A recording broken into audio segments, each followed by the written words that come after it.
इन परिंदों की आवाज सुनकर आप या तो हंसेंगे या डर के मारे भाग जाएंगे। इसलिए अभी इस वीडियो को लाइक और चैनल को सब्सक्राइब कर दो, नहीं तो रात में ये सांप आके आपको काट लेगा। नंबर 1, पीहा। इसकी आवाज सुनकर ऐसा लगता है जैसे कोई एम्बुलेंस या पुलिस की गाड़ी आ रही हो।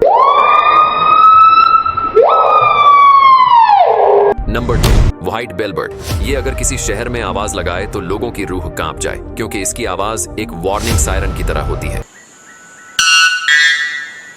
नंबर 3, कॉमन लून। इस परिंदे की आवाज रात के सन्नाटे में सुनकर ऐसा लगता है जैसे कोई इंसान चीख रहा हो। ये आवाज वाकई बहुत खतरनाक है ना यार। आपको कौन सी आवाज अजीब लगी, कमेंट में बताएं।